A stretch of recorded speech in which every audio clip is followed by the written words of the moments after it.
everybody. We recorded this last night or we presented this last night at the class, but it wasn't recorded. And so I'm doing it again this afternoon. Donna's my helper, and we're going to try to go through this. We may go through it more quickly than we did last night. Please just accept that this is an abbreviated presentation, but we'll see how it goes. Last week, we looked at Jerusalem. And tonight we're going to basically look at the southern part of Israel, both on the west side where it says Israel, and also on the east side of the Dead Sea. Well, excuse me, the west side of the Dead Sea, but at Masada and Qumran. In any event, the first few places we talk about, you may not have ever heard about, and they may not be too interesting. So I'm going to go fairly quickly through those. When we left on our bus tour, there were 52 of us, and we headed over to a place I'll show you in the map a little bit later, but it's called the Girvan National Park. And it's also called the City of the Free. On the outline, it says it's a World Heritage Center. And the reason it's a World Heritage Center is because of its age. I'm told that there were people here, Jewish people, during the First Kingdom period, which would have been, I should say, the First Temple period, which should have been, or could have been 1000 BC for several hundred years. And those people did some unusual things. So I'm going to show you that. We're in a cave now. But it's not a natural cave, it's a man-made cave. And the people that dwelt there made these caves, and they did so from the top down. And so they're called bell-shaped caves. They're narrow at the top and they're wider at the bottom. And you can see there are openings there in the top. That's because they came down from the top, and the first few feet were limestone. And then the next distance to the floor that we have was chalk, but it was not fine powdery chalk. It was rock chalk that can also be used in construction. And so these were used in construction throughout the area. And also chalk can be used to make a rudimentary type of cement. And so it was used for that purpose. But there are over 80 caves like this in this area. And many of them are linked by tunnels. We only went into this one, but I'm told that they found eating utensils and place settings that people seem to have just walked off and left as they were when they were exploring this. They had to dig out some of the openings to ever get to this in the first place, because this was all covered over and deserted. But let me show you another picture of the light coming through the opening in the ceiling. You can see the people down at the bottom, so these are quite large. That first cave was used for meetings. But there is another thing at this same site, and that's a Roman amphitheater or a coliseum, and it was used by the Roman soldiers for entertainment. That's where gladiators fought. All the terrible things about gladiators fighting one another to the death, or fighting with wild animals, that happened here because that's part of the sport that they enjoyed. Of course, the Jewish people didn't like it at all. Now, the Roman presence here was from the 2nd century AD, so it would have been 1200 years after those caves were dug. But here's just a few pictures. You can see the old stones. Now, they have constructed a new stadium above that because they use this for programs now. But of course, that wasn't here at 2 AD. But the old stones and the old openings where the gladiators came in and out were there in the 2nd century. That's where the people would have sat to watch this, the dignitaries. And somebody has painted a number of pictures on the outside of the wall of the bleachers that they built. But there was a moat there. We don't really know why the moat was there, because this wasn't really a fortress, but the moat was there to keep people out, apparently, except those that came in through the gates. Okay, so that was Bet Gurvan, and we're going to move now to Beersheba, which you maybe have heard about, because Beersheba is mentioned over 33 times in the Old Testament. And I'll just show you a couple of references in a minute. Now, the first site we looked at, although there were a number of civilizations from 1000 BC and some on top of others, it was not a tell. Beersheba is a tell. Well, what is a tell? As I said last night, tell me what a tell is. Well, a tell is a small mound or small hill, but it's not natural. It's a tell because one civilization, when it ceased, was replaced by another civilization that built over the top of it. And at Beersheba, there are over 20 different layers of this tell. From the time of Abraham, 2000 BC, to the present time, there have been people there over the years. This mentioned biblical tells, and it talks about Beersheba, but also Hazar and Megiddo, which we will see in a future lesson. They're up in Galilee. But it says that they are of immense value to archaeologists. And Everett, our guide, was a great archaeologist. He's been lots of places and helped dig and find some exciting things as an archaeologist. So my interest in archaeology is what they find, not the digging. But some people would love to get in and dig too.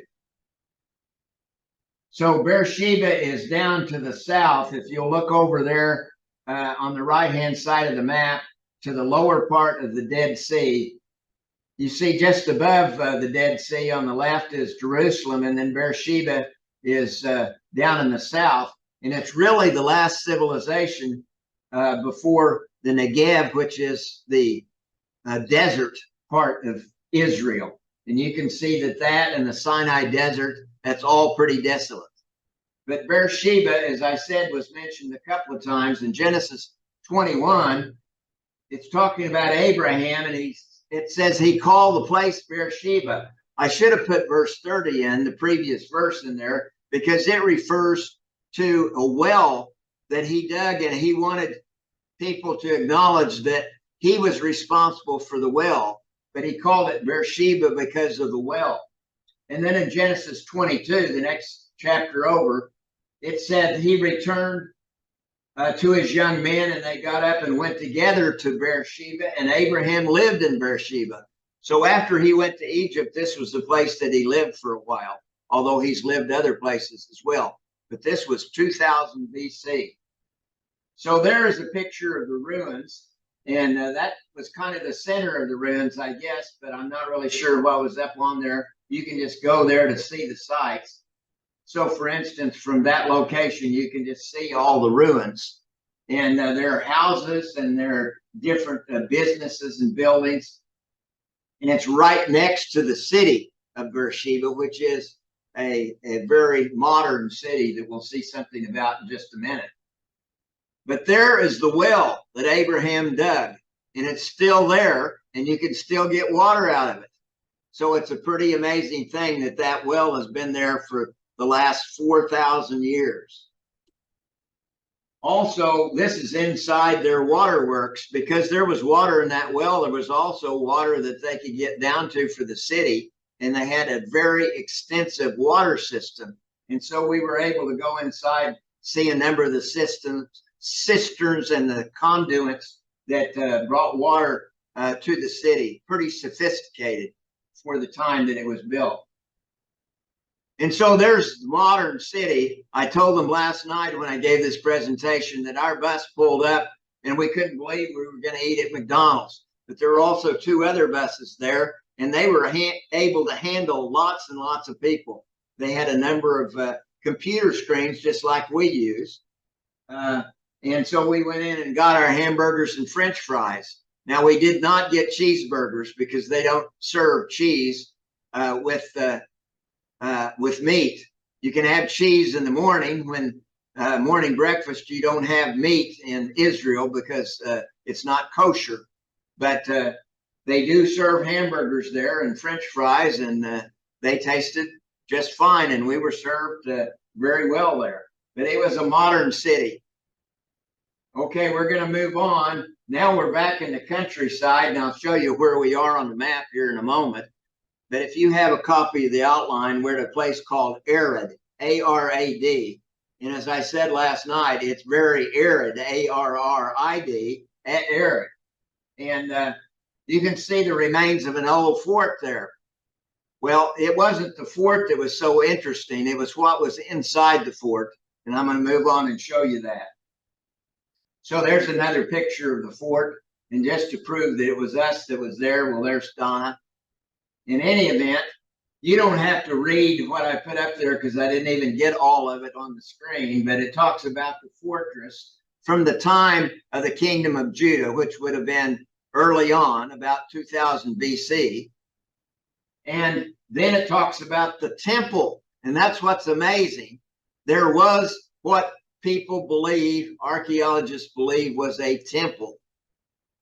Well, I thought the temple was in Jerusalem. And we know from the scriptures that we were told that's where the temple was supposed to be.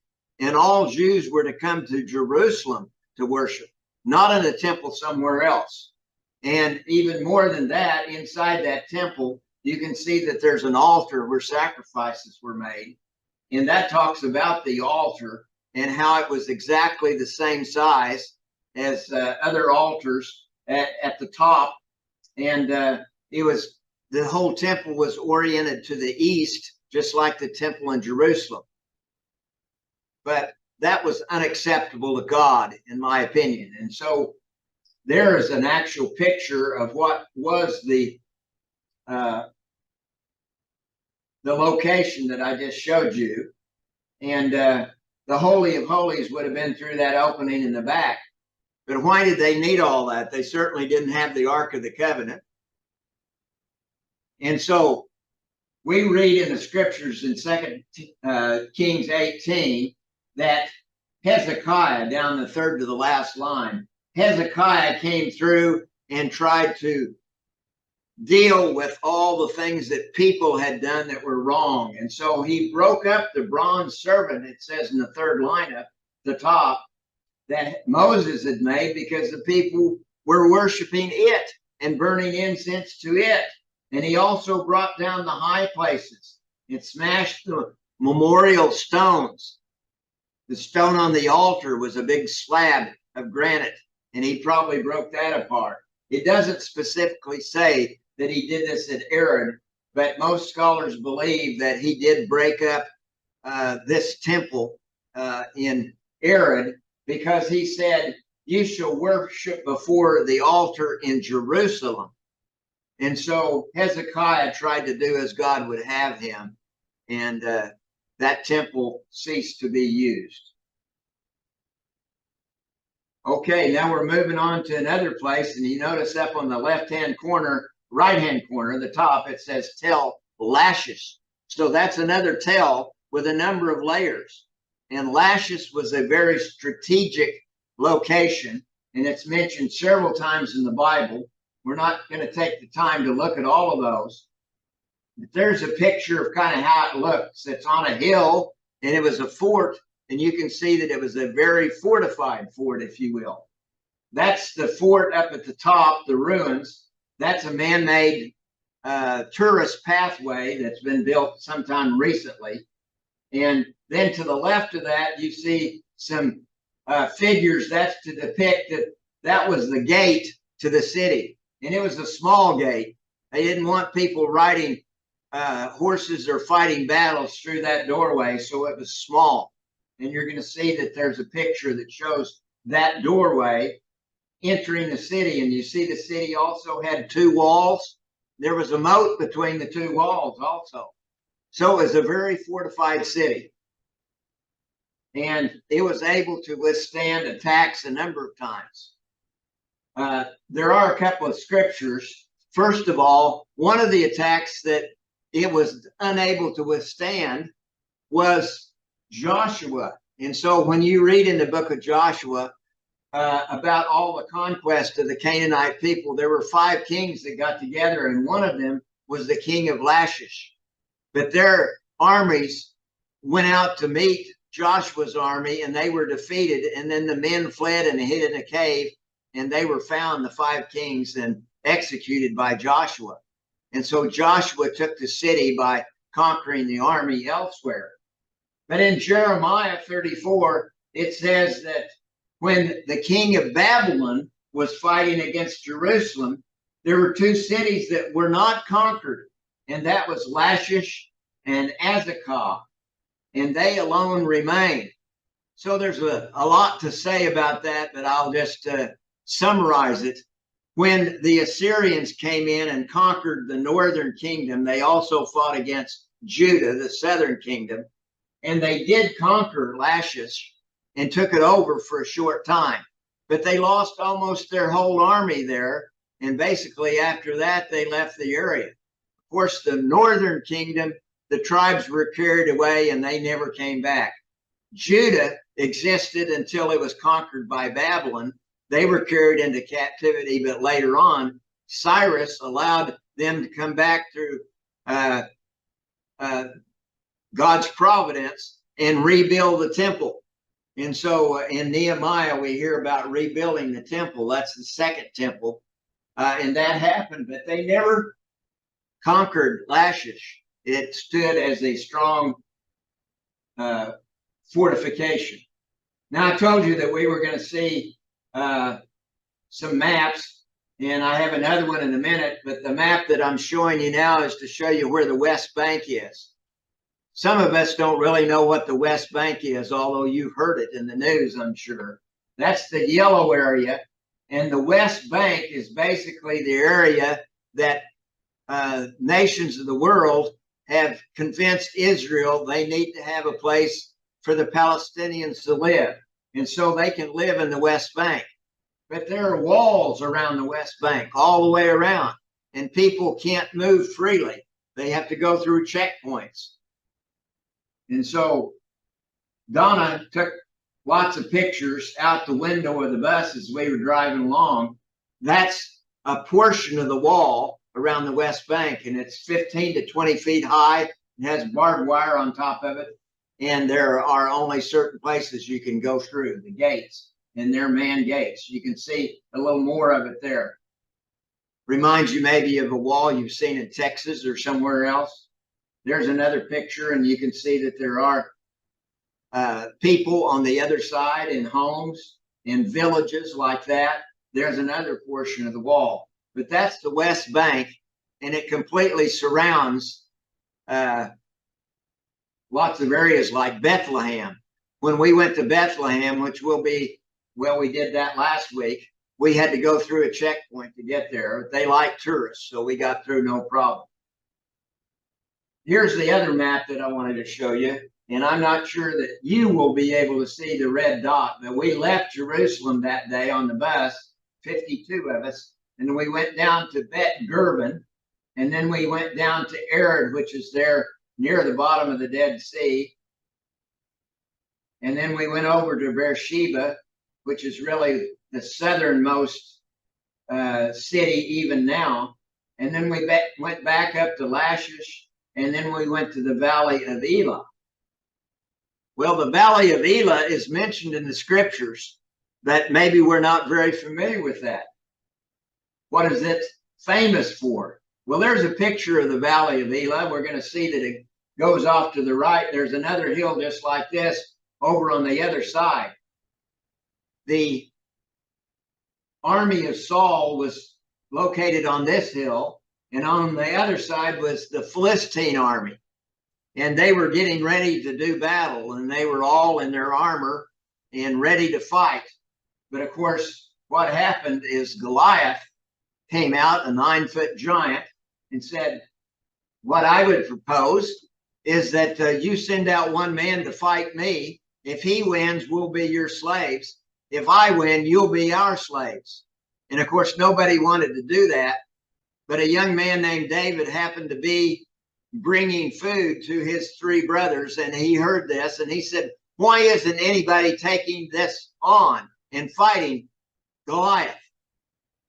And he said, I'll fight him. And so word got to Saul the king, and Saul came with armor and put it on David and said, okay, if you're going to fight, go. And the armor was a lot bigger than David was. And David said, I haven't proven this armor and I'm not wearing it. And he took it off. And then he took 5 smooth stones from this valley and placed in his bag. Somebody said, why 5 stones? Didn't he have enough faith that 1 stone is all it took? Well, it's interesting that Goliath had 3 brothers.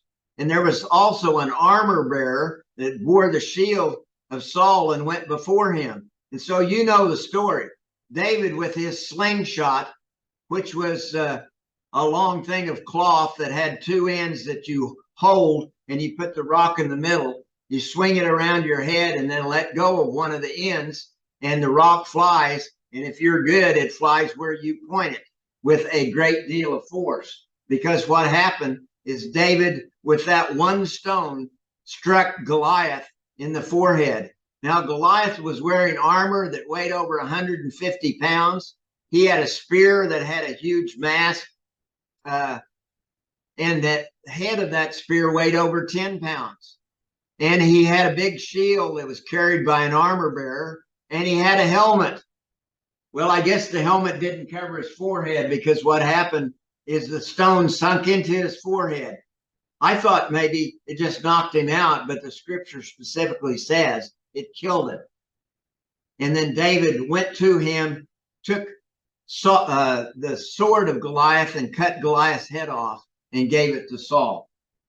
So David was a great conqueror.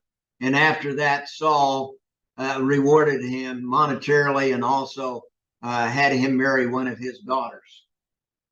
So there is really the Elah Valley, and it's not developed. It's still farmland. And so we drove in the road over here on the left, stopped in the bus right alongside the road and got out and walked to the edge of this valley. And we could see the 2 ridges. And there's where David fought Goliath. There's another picture of a little more of the valley.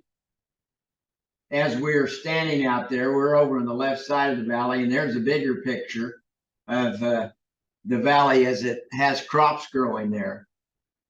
Donna picked up several stones, but later we were told, well, if everybody that came here picked up 1 stone, there wouldn't be any stones here after all of these years.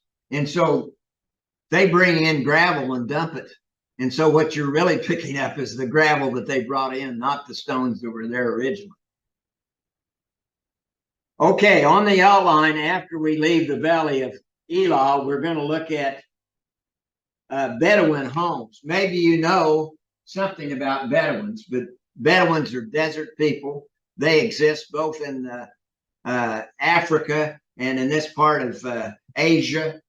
And this is along the roadway from Jerusalem going down to Jericho, which is a pretty wild place even now.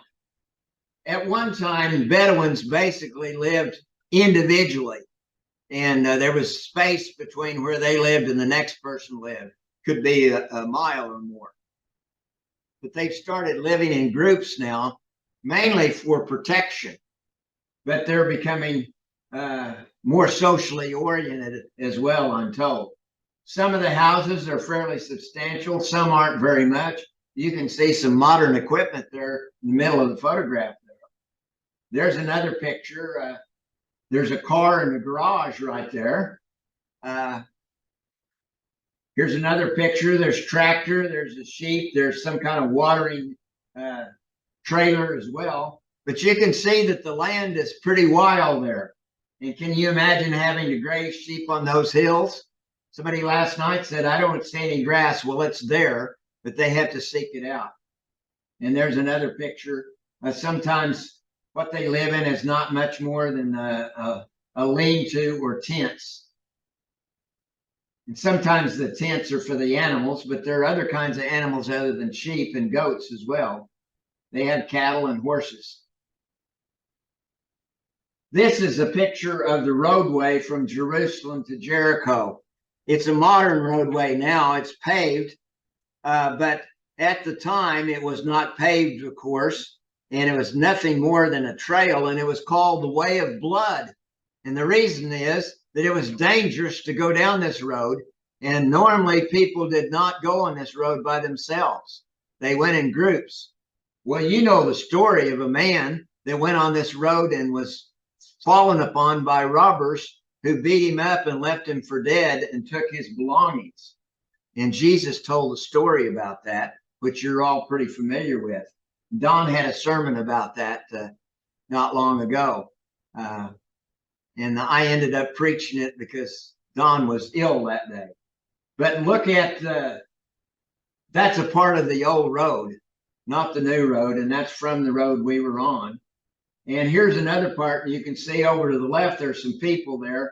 That was an area of the old roadway. And look at the cliff that fell down in the valley below it and the mountains above it. It was really wild country. And right in the middle of the mountains, you see this sign that says sea level. And you would think you're way up in the mountains. I'll explain that in a minute with this slide. You see the mountains of Judah, and then you see sea level where the Mediterranean Sea is. But look at the Dead Sea where Jericho is, and the Sodom and Gomorrah and the Dead Sea would be, and look at how far below sea level they are. We'll talk about that more in the future. So from Jerusalem, which is at 2,500 feet in round figures, to Jericho, which is minus 846 feet, you can see the line where sea level is coming down out of the mountains. And then, as I told you, there's the story of the Good Samaritan. Jesus told that story because he was being tested, and he was asked, who is one's neighbor if you are to love your neighbor as yourself? The second commandment, to love God with all your heart. And he told a story, and the bottom line was, the neighbor is the person who would help you out. And who was that? A Samaritan who was hated by the Jews. We don't know whether the man injured was a Jew or not, but we do know that there was a Levite and a priest that came by the man after he was injured and crossed without helping him, crossed by on the other side of the road. Okay, we're headed down now from sea level, and you can see this is one of the first views of the Dead Sea off to the right, which is the east of the roadway. We're not going to Jericho. We're going to go down to the Jordan River, and then we're going to turn right and come up the east side because we are headed for Qumran and Masada. You can see that some of the land here at the bottom is for agriculture. You can see that there are also trees planted. I'm sorry, I'm getting carried away here. I went way ahead. Let's see if I can come back. This isn't working anymore, Donna. I'm going to leave where I am and go back and try to get this straightened out.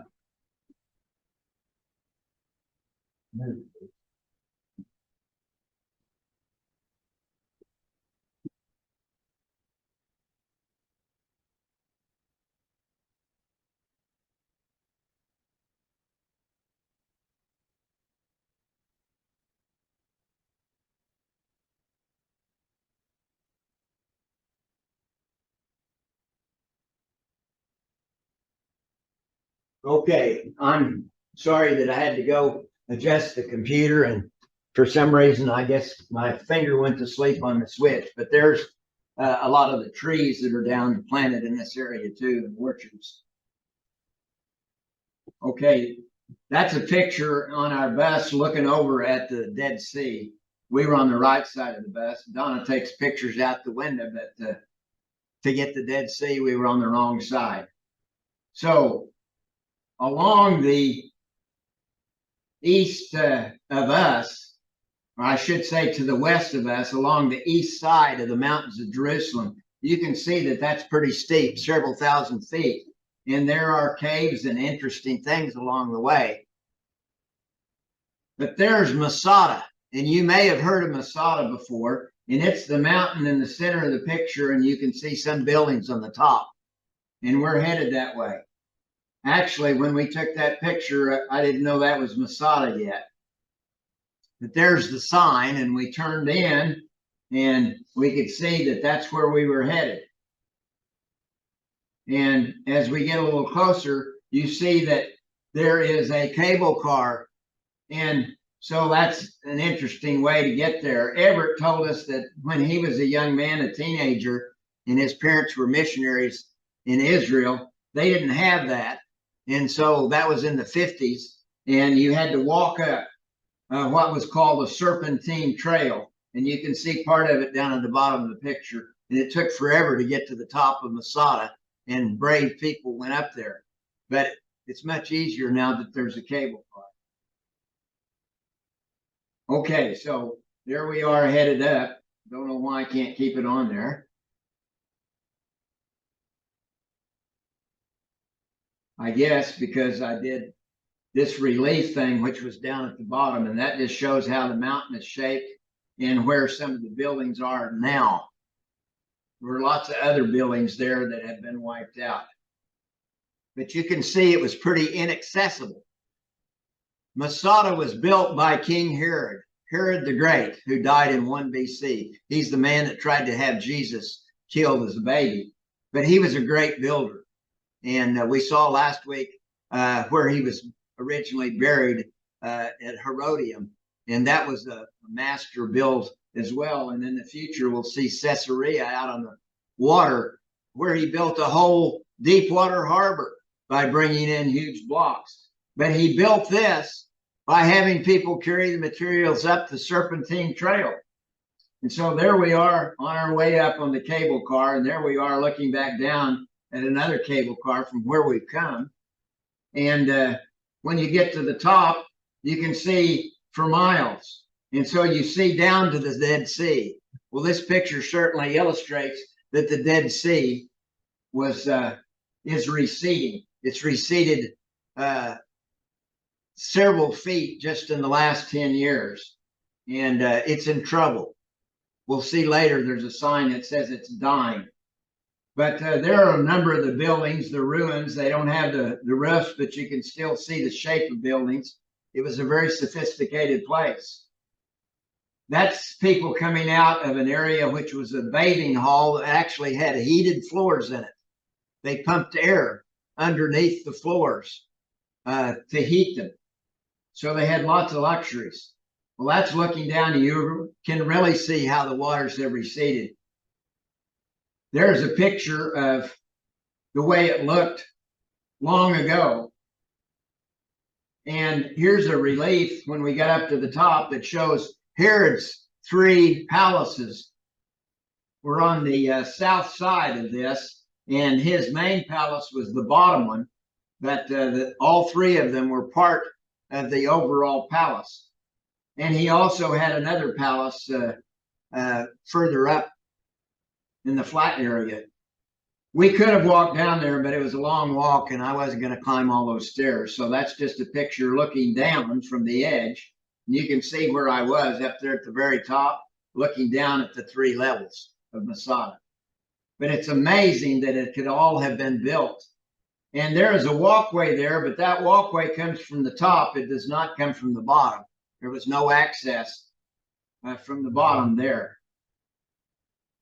So another picture of those 3 palaces. And then there's another relief map that shows some of the roadways that came along the side. You had to walk along the side and go clear around the other side where the cable car was to get up the Serpentine Trail. So this was after 70 AD when Jerusalem fell, and many Jews went here for refuge. And the Roman armies attacked them, but they couldn't get up there. And so there was a siege for 3 years. And it took them 3 years to finally get up there. And the way they did it is they built a ramp. They didn't have bulldozers, so they had to do it by hand. And they built up the earth in a ramp. And we're going to see that a little bit more. There's another picture of the ramp coming from the bottom and coming up.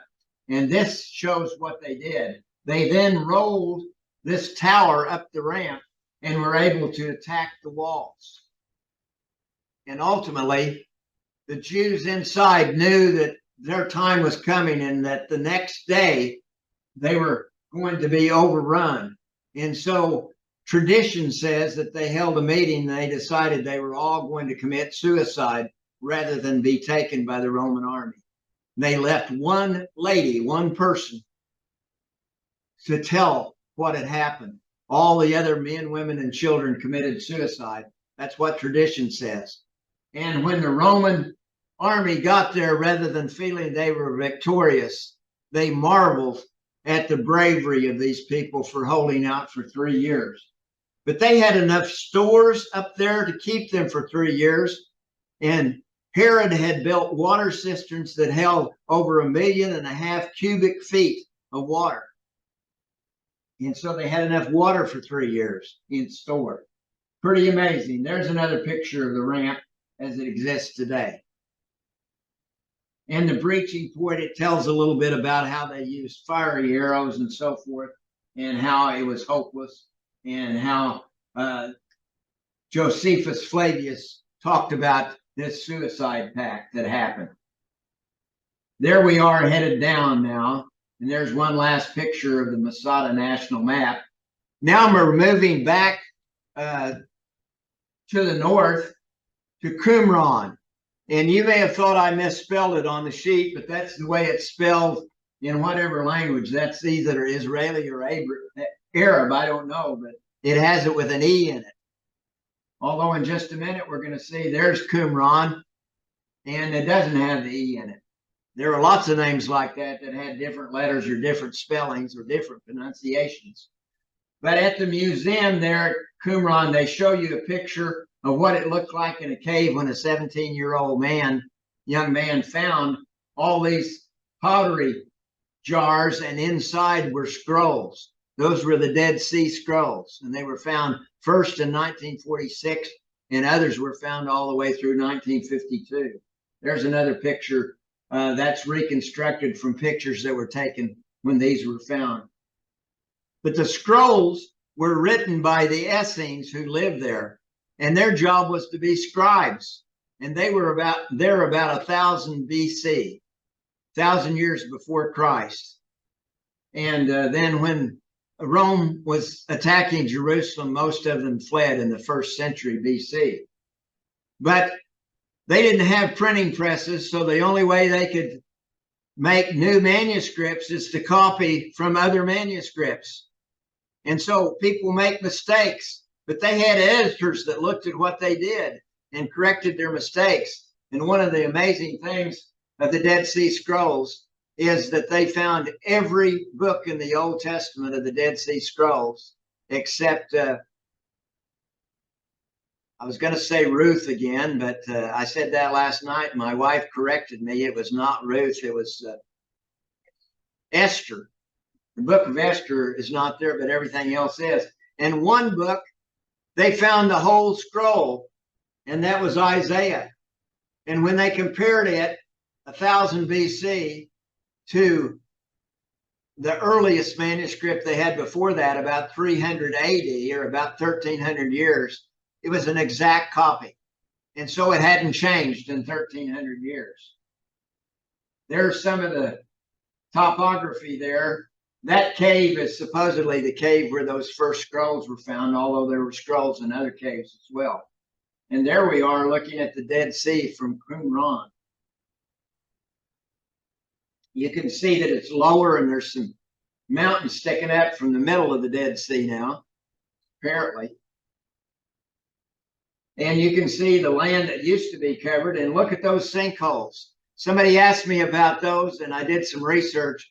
The sinkholes occurred when fresh water from under the ground came to where the sea had left salt deposits when it receded, and it consumed the salt, and there was then a collapse. There have been lots of areas that collapsed, some of them 100 feet deep or so, and many in areas that were frequented by people who came to the Dead Sea before. You can see other pictures of those holes.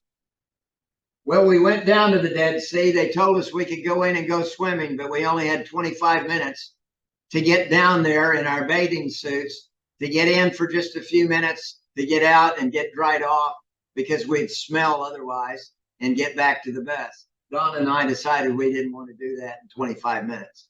So we walked down. There's the sign that says the Dead Sea is dying, and please be careful. They also say that you might die in the Dead Sea if you don't go about it the right way. You can see there are people in the water there. The water is 10 times more salty than the ocean, and you literally will float there, but you can also drown. When you go in, you walk in backwards, and you do not dive in head first. You sit down, and then you lay back. Otherwise, you might not come back up, is what they say. And there have been a number of people that have drowned not paying attention. So Don and I both touched the water of the Dead Sea.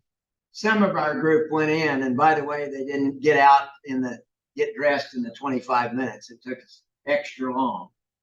But that's the Dead Sea, and you can see people floating. Even if you can't float in water, you would float there. Okay, now we say we're coming to the baptismal site. I'm not going to spend a lot of time because we're going to look at this later when we go to Petra. But we're on the Jordan side, and we're told that Jesus came from Nazareth in Galilee to be baptized by John the Baptist. And we know from elsewhere that John the Baptist lived in the wilderness, and almost all scholars believe that this was the site that John the Baptist was doing the baptizing. But there's a better view of it when you get to the Israel side. And this is from the Jordan side. That's the muddy Jordan, and it's not very big right there. But there were people being baptized, but their idea of being baptized, many of them just do this on a regular basis. It's like taking a bath. It's not being baptized once in your life. But there are pictures of people being baptized on the Jordan side. And as I said, we'll see more when we get over to the Israel side. And that's the gate that goes from Israel to Jordan. And I just said it opposite. That was the Israel side. We're going to see the Jordan side. That was the Israel side, and it's not as developed. Now we went down to Jericho, and it says it's the oldest city in the world. Some say it's 8,000 years old or 8,000 BC. But others say that the earth was only created in 4,000 BC, so I'm not sure about that date. But it's one of the oldest cities anywhere in the world. And it's also the lowest city in the world, as I already pointed out. Now, I was surprised because I thought it was going to be on flat land, but that mountain is only a couple miles away. There's a cable car that goes up there, and there's can't think of the name, but there is a settlement up there. Sorry, not thinking about what it's called, where monks would hang out. In any event, there is some flat land, and so if Joshua walked around the city with the Israelites, there's room to walk around it. However, there's a picture of the tell, and the tell is several layers and several civilizations that have happened since Jericho was originally destroyed by Joshua. It was rebuilt later, as you see in the Bible. The man who rebuilt it lost his firstborn son and his youngest son, just as the scriptures had predicted when he rebuilt there. But the oldest city in the world is its claim to fame. Now we're going back to Jerusalem, and we're going to the museum. And for those of you that saw the first presentation, there's a picture of a recreation of the city of Jerusalem at the time of Jesus. And it was at a hotel for a number of years, but they gave it to the museum. And it's quite a layout here. And you can look at all these different buildings. I didn't go by and identify all of them, but there's the temple area off to the upper right-hand corner. You can see the Holy of Holies and Holy Place standing up there. And there was a fortification there that was called the Fortress of Antonio, Herod's fortress of soldiers, right next to that. Lots of buildings. You can see that there's a Colosseum there. Herod's castle headquarters was off to the side. And there is a more close-up picture of the temple as it existed at the time of Jesus, before it was destroyed in 70 AD. And now we're moving in to another part of the museum, which is where the Dead Sea Scrolls are. And on that circular thing is the scroll of Isaiah. Of course, I couldn't read it, and you and I wouldn't be able to read it. There, you can look at it, and someone has taken a passage and then translated it to English, and they have looked at it closely. And as I said, it's exactly the same as what existed 1,300 years later. Now, another part of the museum has something pretty gruesome. What that is that's the heel bone of a person, and there's a nail through the heel bone. And this was a person who was crucified, and I have 3 pictures of that. That's probably more than enough for most of you. You can see the nail's bent now, but that nail went through the person's heel. And so someone has showed, instead of nailing through the toes like we often think of Jesus, his feet may have been nailed through the sides. We don't know, but that picture doesn't depict the way Jesus was crucified, because he had nails through his hands as well. He wasn't tied up there like that. Now, the last thing is, I just want to hurriedly look at some of the Jerusalem houses, some people, and the shops. We looked at some last week, and this is just to give you an idea of things you can see if you went to Jerusalem. There are nice houses, some individual, but mostly apartments. You can see that people have air conditioning there. You can see that there are some really large places. There are gardens, lots of places. That's a really big garden, probably a community garden, where they're growing crops near the homes. That's a really nice home. You see the water tanks on the top. There's water tanks, lots of places. The only way they get good water pressure is to pump water out of the water system up into tanks, and then it flows down from their roofs and gives them some water pressure. Now we're looking at inside some of the pathways in the old city. We looked at some of those last week, and it's just a busy place. That happens to be covered there, but there's shops on both sides, lots of people. Many of the people are tourists. We're just going to look at some of the people and some of the things that are there. Now, that was a person guiding people in electric cars. I imagine those are tourists, but they're getting to drive those small electric cars and tour the area. But you see that lady, although she's wearing traditional Arab garb, she has tennis shoes on. You see people dressed all kinds of ways, but many follow their religious compunctions. Now, those ladies are probably Jewish ladies. They're not wearing anything particularly religious. They look just like people might look in the United States. But lots of people wear this kind of garb, which is Muslim garb. And as I told people last week, everywhere you look, there are Israeli guards with guns. But luckily, we didn't have any need for them to have to use those when we were around. There's a closer up picture of they just hang out and they don't bother anybody as long as they're not bothered. But you can see again the busy place. There are kids, though. That kid's dressed just like a kid in the United States. I'm not sure she's put her hand up, don't take my picture, but you see the woman talking on the cell phone? They do have modern conveniences. There's a candy store, and look at that candy. It's just all out there. You grab a handful, have it weighed, put it in the sack, and buy it.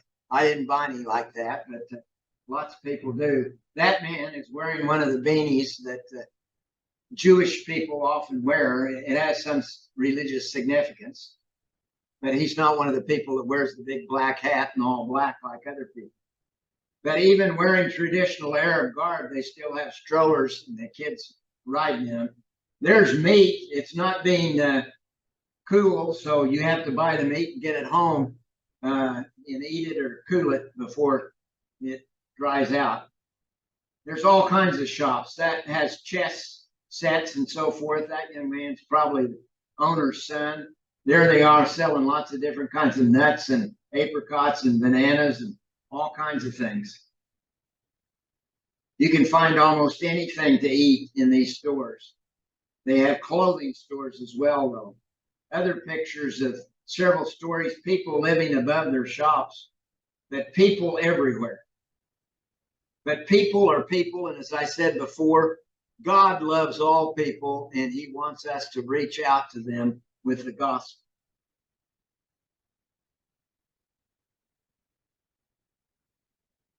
Those are olives in different containers with different flavors and different kinds of olives. And there's cherries. There's people selling greens. You can pick up your salad on the way home. These ladies are just out in the open. There's clothing that people are buying. Nicer clothing there. You can buy fans and pots and pans and all kinds of other things at these shops as well. There's another picture of candy, and we're going to end with that.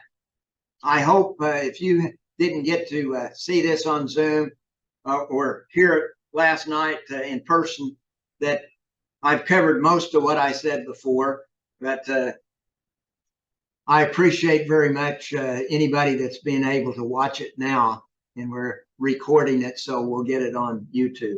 Thank you very much.